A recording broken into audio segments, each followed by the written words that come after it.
Bismillahirrahmanirrahim. Assalamualaikum warahmatullahi wabarakatuh. Waalaikumsalam warahmatullahi wabarakatuh. Alhamdulillahirabbil alamin. Wassalatu wassalamu ala asrofil anbiya'i wal mursalin wa ala alihi wa sahbihi ajma'in. Amma ba'du. Rabbi shrah li sadri wa yassir li amri wahlul 'uqdatam min lisani yafqahu qawli. Masyaallah muslimin yang dirahmati Allah, puja dan puji syukur marilah kita panjatkan kehadirat Allah atas segala nikmat dan karunia yang dilimpahkan kepada kita. Salawat serta salam semoga tercurah kepada junjungan kita baginda Nabi Muhammad sallallahu alaihi wasallam. Semoga kita istiqomah menjalankan sunnah-sunnahnya sampai akhir hayat kita, dan semoga atas izin Allah kita bisa dipertemukan dengan baginda Rasulullah di yaumil akhir. Amin ya Allah ya rabbal alamin. Baik, pada kesempatan yang berbahagia ini kita coba untuk membahas hadis yang bertema jika Anda ingin dicintai Allah dan manusia. Artinya konsekuensinya apa yang harus kita lakukan kalau kita ingin dicintai Allah dan dicintai sesama manusia. Dalam hadis yang diriwayatkan oleh Ibnu Majah an Abil Abbas berarti bapaknya Abbas,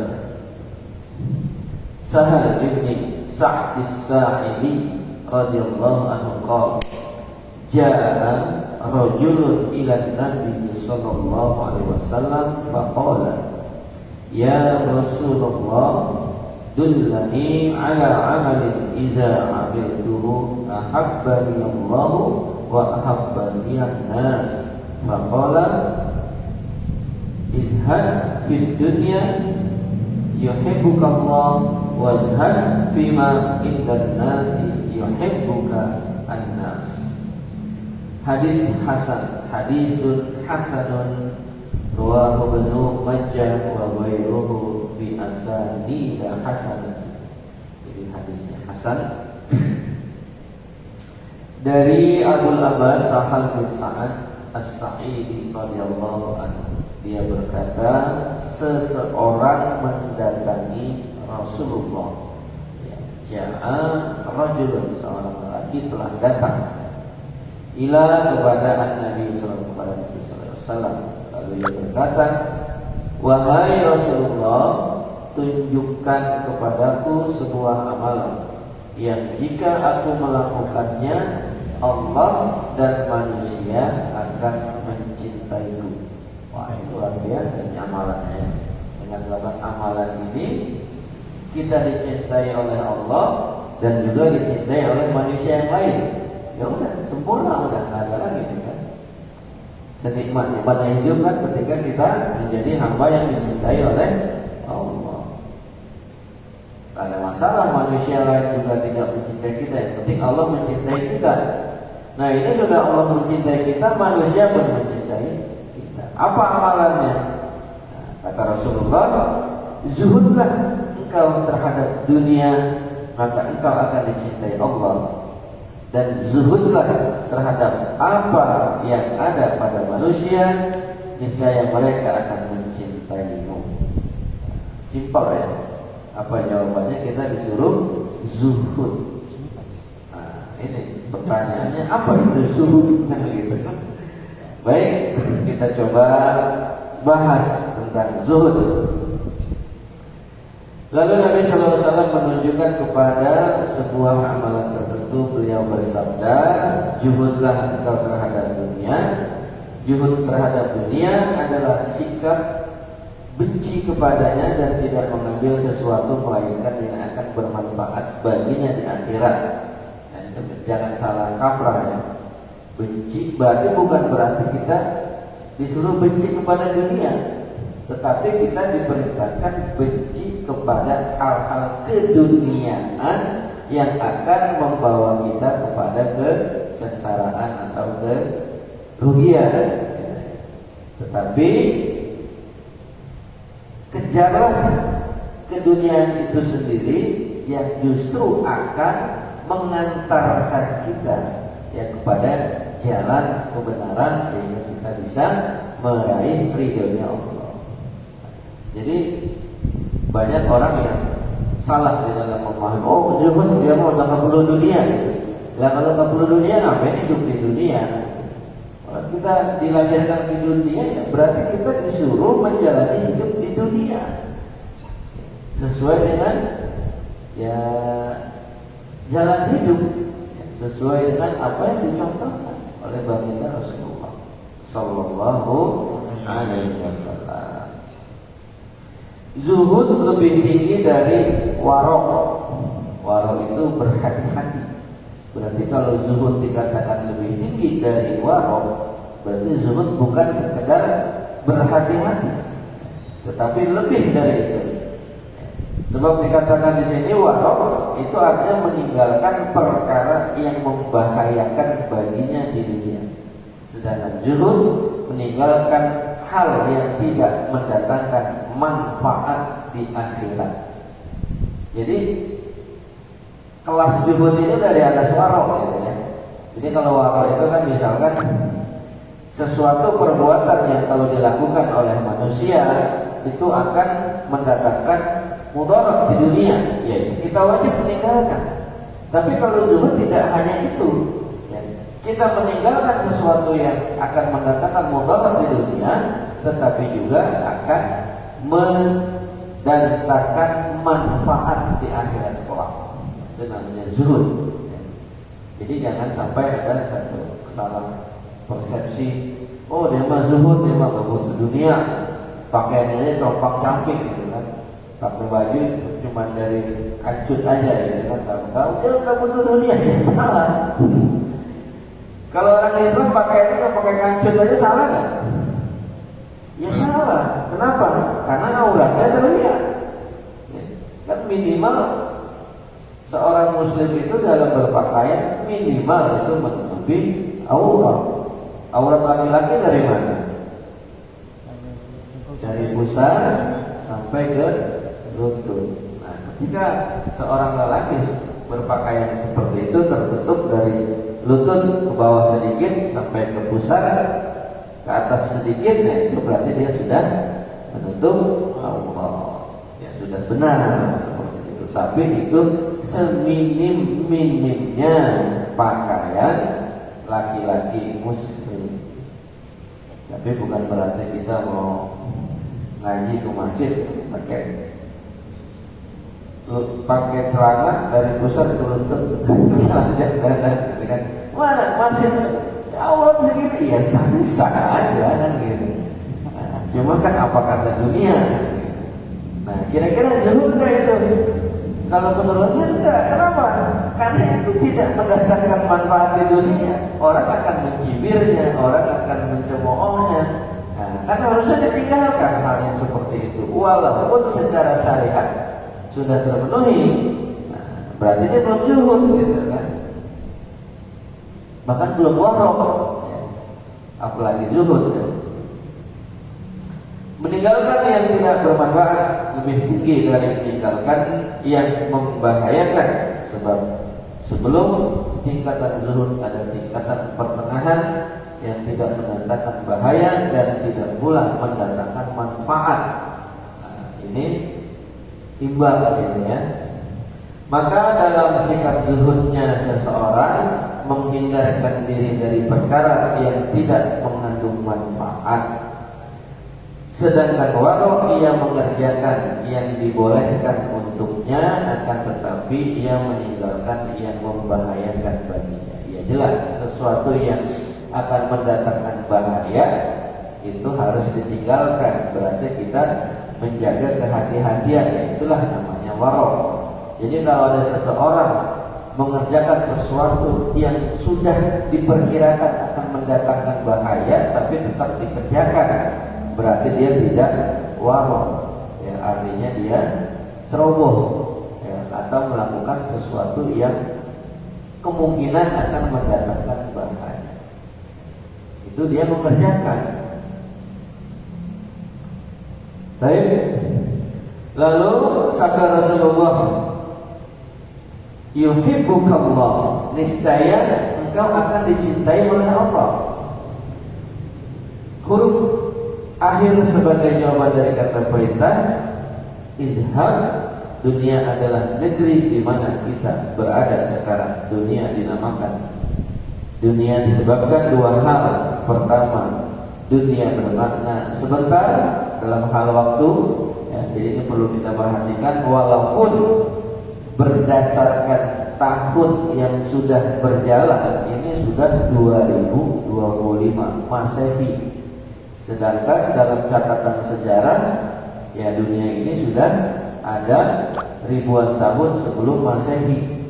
Jadi boleh dikatakan dunia ini sudah ribuan tahun sebenarnya. Menurut kadar perhitungan kita sebagai manusia itu sudah lama sekali, ya.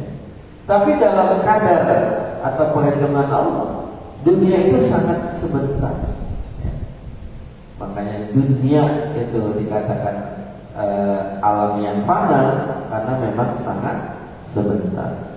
Sebagai contoh gambaran saja, mungkin sering kita mendengar bahwa perbandingan waktu di dunia dengan di alam akhirat itu, satu hari di alam akhirat itu sama dengan 1000 tahun di dunia. Jadi kalau kita anggap misalkan dunia ini sudah berumur 10.000 tahun, itu berapa hari? Cuma 10 hari, ya kan? Sedangkan yang kita tahu nih, dunia sampai saat ini adalah 2025 tahun ditambah sebelum Masehinya kita nggak tahu, ya kan? Ya kita anggap aja lah dunia ini dari pertama diciptakan 10.000 tahun, ini misalnya hanya untuk membayangkan saja. Berarti dibandingkan dengan waktu akhir baru 10 hari. Makanya dikatakan dunia itu hanya sebentar, ya. Tetapi juga makna tersiratnya adalah bahwa ketika kita terlena dengan kesenangan di dunia, lalu kita belum mempersiapkan bekal untuk di akhirat, kemudian kita sudah keburu dipanggil menghadap Yang Kuasa, nah, jangan sampai terjadi seperti itu. Itu untuk menekankan bahwa dunia itu hanya sebentar, gitu. Jadi jangan sampai kita terlena melakukan hal-hal yang sedikit pun tidak mengarah kepada persiapan kita menuju alam akhirat.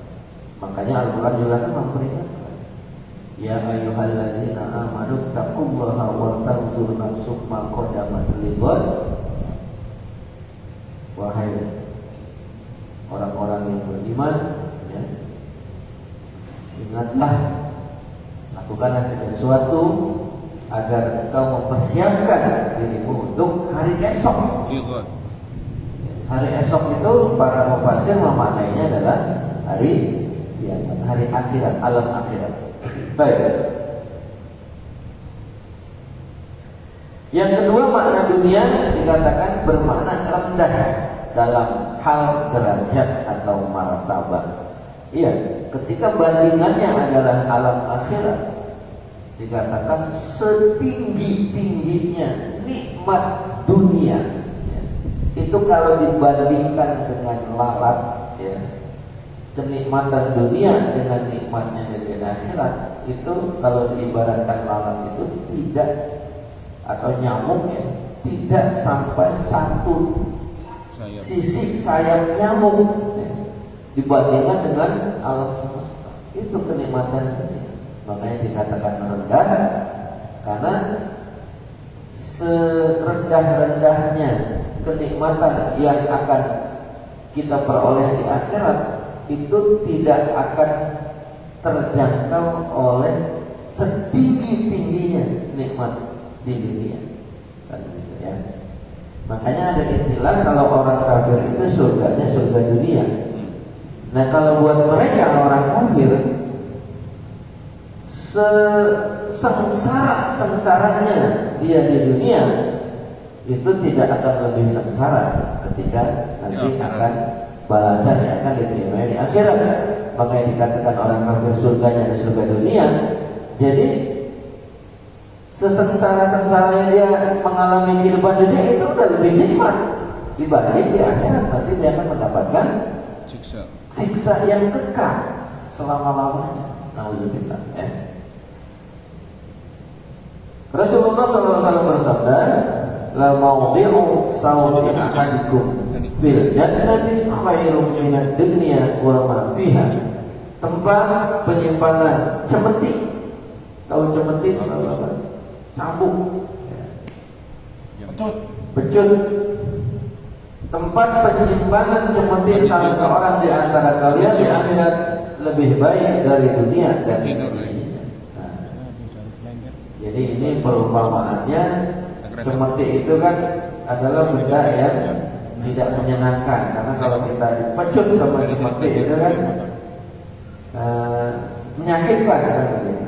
Tapi diperumpamakan di sini tempat cemeti yang tidak menyenangkan itu di akhirat itu masih lebih baik dari dunia beserta isinya.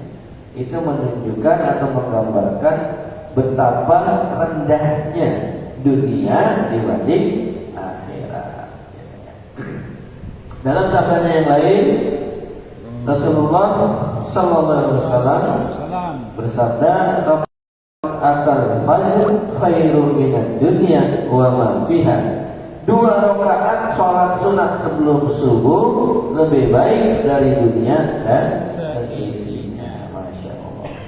Makanya jangan tinggalkan sholat sunat sebelum subuh, baik di masjid sebelum subuh ataupun di rumah. Silakan. Yang penting usahakan jangan sampai lewat sholat sunat 2 rakaat sebelum subuh.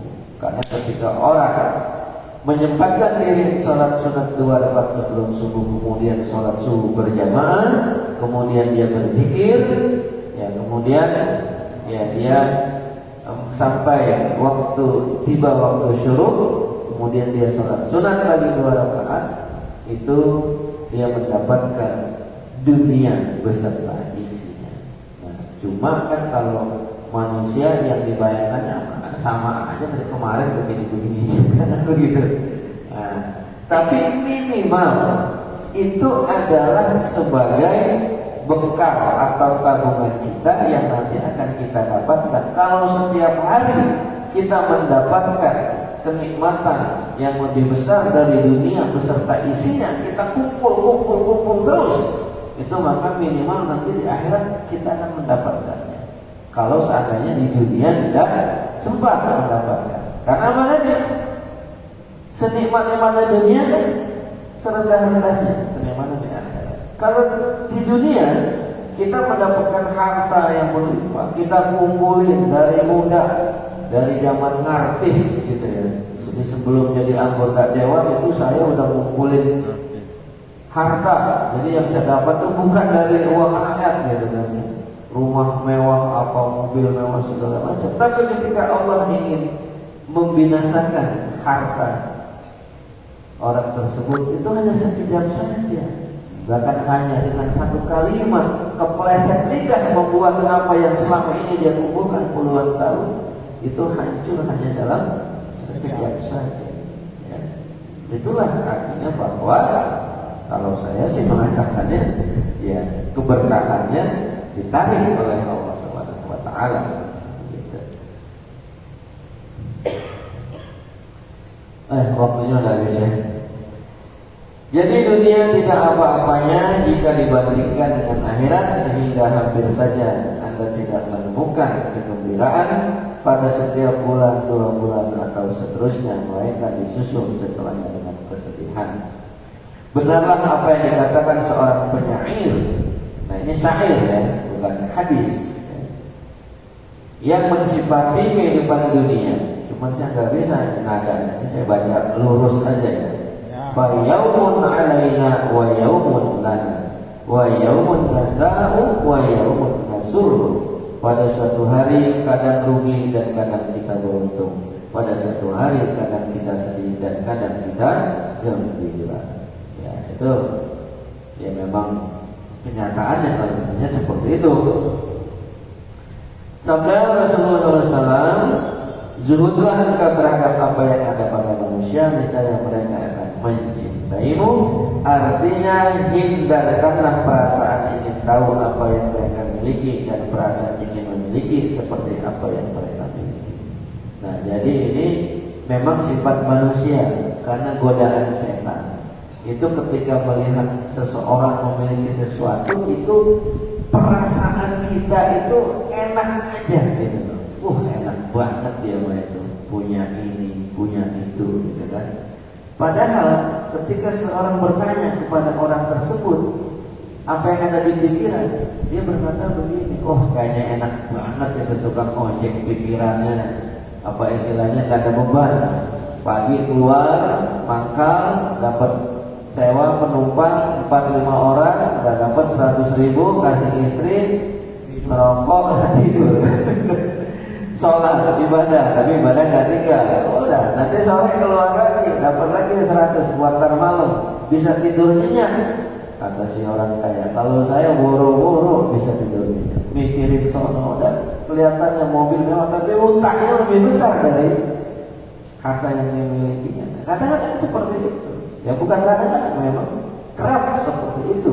Ya bahwa itulah makanya ada istilah rumput tetangga terlihat lebih hijau dari rumput kita. Artinya kita melihat rumput tetangga kita selalu lebih bagus, dan tetangga kita melihat rumput kita selalu lebih bagus. Ya, itulah kehidupan. Salam silam. Ya. Baik, itulah Bapak Ibu yang dirahmati Allah Subhanahu Wa Taala. Intinya kalau kita ingin dicintai Allah dan ingin dicintai oleh manusia, jawabannya adalah zuhud. Apa makna zuhud? Yang tadi. Ya, sebelum mencapai makna zuhud kita harus mencapai waro, yaitu meninggalkan apa yang kalau kita kerjakan akan mendatangkan kesengsaraan.